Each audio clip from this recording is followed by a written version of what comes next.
This program contains dramatic reenactments and material that may be disturbing to some audience members. Viewer discretion is advised.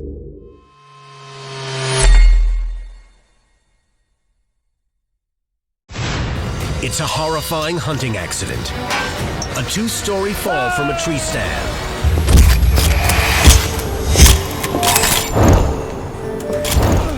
Was I paralyzed? Could I move? His leg is shattered. To relieve the pain, I needed to line the bones back up. It's a battle against injury and nature. Rattlesnakes, cottonmouths. I have no idea where he is. A family waits and hopes. I was afraid that he was paralyzed. Forced to rely on his own medical training and an iron will. Dr. Joe Bumgardner of Starksville, Mississippi, had been an avid sportsman and hunter for many years. But he discovered his true outdoor passion in 1986. Hey, Dad, look what I got. When his young son showed him a mail-order bow and arrow. Yeah, I just got in the mail today. My 12-year-old son says, "Dad, I bought this and I want you to sight it in for me and help me tune it." At the time, I had no idea what tune meant. Joe was a renowned surgeon, and he approached the challenge with his typical precision and dedication. With my compulsive, obsessive, surgical personality, I wanted to learn. So I did, and eventually bought a bow myself. We learned together. We still bow hunt together. It's something we can do one-on-one and have quality time. Joe feels like most outdoorsmen, that the appeal of the hunt is not just about harvesting game. For years, Joe was part of a group of 10 outdoorsmen that leased prime hunting and fishing land in northern Alabama. When I first started hunting on our current 3,000-acre lease, I found that there were several areas that were conducive to seeing deer, so I started putting out fixed position stands, and I eventually had 40 of them. As a surgeon, Joe understood the importance of attention to detail, and he applied that same meticulous care to his gear, his weapons, and his tree stands. I had a ritual that I actually spent a week or two prior to the season going to each individual tree stand. I would go and I'd inspect for growth of the tree that made the ropes too tight. Friday, September 24th, 2004, was just another ordinary day of inspections. By 2:30, Joe had already serviced 3 positions. He wanted to get a couple more done before heading home around 6 p.m., but he would never rush his process. I never touch a stand to work on it until I have my 4-point harness system on and my linesman's safety belt attached and around the tree. It was a safe system, except for one major oversight. From the time one leaves the ground until one is in the stand, the safest thing to do is to be attached to the tree with a linesman belt, but unfortunately, I did not do that. No matter how careful you are, there are always unforeseen moments when disaster can strike. As I reached around the tree to hook it in, one of the wells failed. The ladder just gave way, dropping him to the ground.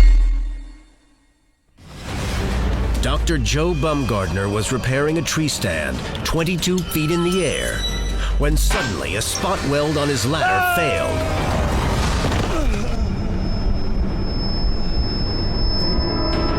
Immediately, his medical training kicked in. After I hit, it didn't completely knock all the air out of me. I didn't lose my breath. It just obviously stunned me. And I took a moment to assess my neurological function. Was I paralyzed? Could I move?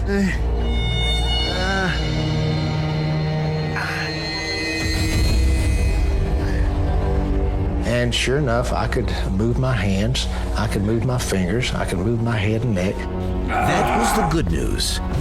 But Joe continued to evaluate his condition. I looked at my feet and my left foot was pointing to the sky.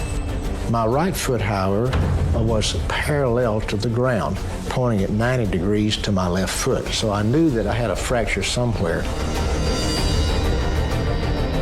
And I found, indeed, the femur was actually fractured in my right leg. Then the pain kicked in, I started getting nauseated, and a grim reality. and I realized to relieve the pain, I had to realign the fractured bone so that the muscle spasm would be alleviated. A break of this nature could lead to severed arteries and deadly consequences. The bones had to be reset. When my bone femur fractured, it fractured and displaced such that it had shortened. I needed to get it back in position. It would take all the strength and courage he could muster. I actually was able to take my good foot and put it on the top of my fractured foot and push. As I pushed down, the actual shortened muscles allowed it to line back up. Then it popped into place. Waves of pain and nausea followed the excruciating procedure. Joe fought to maintain consciousness and keep a clear head. He knew his next challenge was to immobilize the shattered limb. He had no first aid supplies, only his tools. I had an extended saw to prune limbs. I had a hacksaw. I had rope. I had a knife. In a feat of remarkable ingenuity, he devised a rig to stabilize his leg. He freed the tree stand ladder. Next, he cut off the protruding pieces. Finally, he sliced 3-foot pieces of rope. He laid the ladder section alongside his leg and used the ropes to bind it to the makeshift splint. He had succeeded in securing his leg, but that wasn't his only medical problem. Since there was no cell service in the woods, Joe had left his cell phone in his truck, and nobody was expecting him home until that night. Joe was on his own.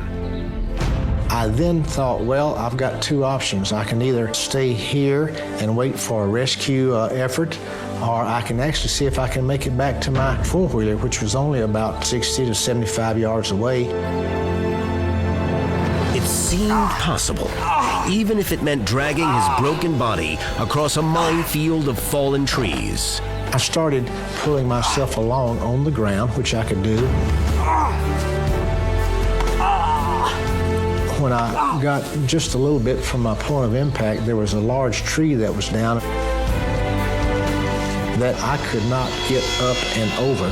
So I knew plan A wasn't going to work. And Joe didn't have a plan B. His only hope now was that someone else did. After falling over 20 feet from a tree stand,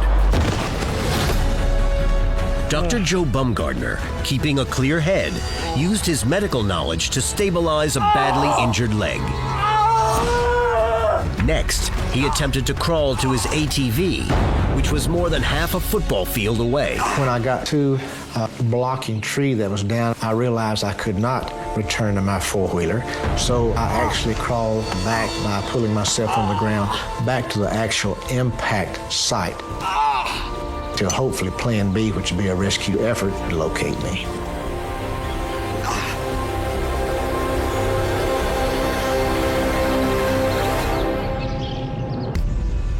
I knew that the cell service was poor, but he should have been driving home by then. Mita called her neighbors, Hal and Joyce Polk, for help. Hi, Joyce. This is Mita. Mita called my wife and said, I think I have a problem. That Joe hasn't come and he hasn't called. So immediately we came and picked Mita up. Mita and the Polks rushed to the hunting camp And went to the area where his camp is located. Joe's truck was still there. I did not want to go alone. This is quite a Joe! wooded area, and I had no idea what I would find when I got there. Joe!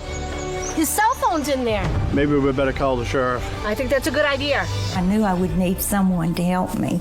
They called in the Pickens County Sheriff's Department. No, we're here right now. We're at the camp. His truck is here, and he's nowhere to be found. But at first, the officers dismissed their concerns. My husband doesn't go out juking without calling me. They said he's probably gone juking with someone else from here at the camp. They think he's gone juking. Let me see that. Hal spoke up and said, no, you don't understand. This is not a man who goes juking. There's something wrong. There were people with four-wheelers were there in short order, 15, 20 minutes. All right, we're gathered here to go looking for Dr. Joe. We went out this morning to do some tree stand maintenance. Some of the members from the hunting club came. They were familiar, of course, with the property. We're also going to have a helicopter in the air. Every tree stand has to be searched. He might have got hurt on a tree stand. We have no idea where he is. Let's do it. As the hours passed, Joe worried more about his wife's emotional state than his own predicament. This was going to be my final demise.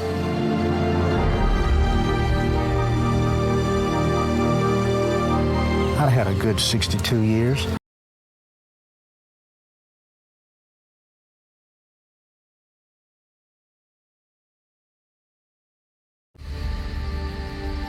Joe was only going to be out in the woods for a day. He hadn't brought along any provisions or protection from possible predators. There would be several challenges for any individual caught out in the elements that time of year. The temperature can really drop at night.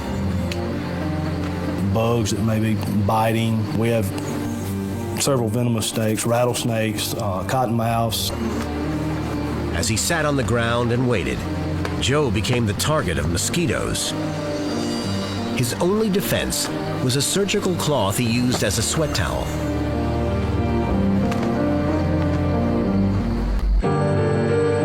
The sheriff called for assistance from the Tuscaloosa County Helicopter Unit. The helicopter we used had an infrared camera, which is a thermal imaging system, so we thought, we'd be able to locate him. Joe saw the chopper pass overhead, but he hadn't brought a flashlight, so he had no way to signal to it. And the dense woods prevented even the infrared camera from spotting him. With not having located Dr. Baumgartner, we kind of gave up till daylight. At 3 a.m., the search for Joe Baumgartner was suspended for the night. I have to admit that I thought the worst that night, that it could not be good. I was afraid that he was paralyzed or deceased. It was a very long, difficult night. It was probably the worst night I've ever had. After a nightmarish fall from a tree, Joe Baumgartner spent a long, restless night in the woods, immobilized with a severely broken leg. But he was hopeful his ordeal would soon be over. At dawn, the search team regrouped and set out again. The ground search was not effective in the beginning, mainly because of the terrain and not knowing where to start looking. Finally, the helicopter pilot spotted something. I just radioed to the ground units and let them know where I'd located a four-wheeler. There's the machine. The ground team sped to the location of the ATV. 11 to ep1. We found the four-wheeler, but we don't see him anywhere. Keys are still here. Joe! Hey! Over here! I heard him up here. They were able to hear Dr. Baumgartner yelling for help because he was within a close proximity to the ATV. I'm over here. There he is. Joe! They made their way to me, and when they found me, one of the rescue staff people said, "Boy, are we glad to see you." I reciprocated the feeling and I said, "It's a friggin' two-way street." I'm happy to see you too. Let's keep his leg stable. Nice splint. Took me 2 hours yesterday. 2 hours. Hey guys, gently. It's gonna hurt. Joe was extracted from the woods with his ingenious splint in place and hundreds of mosquito bites on his body. How you doing, Doc? I'm good. Where? Go high.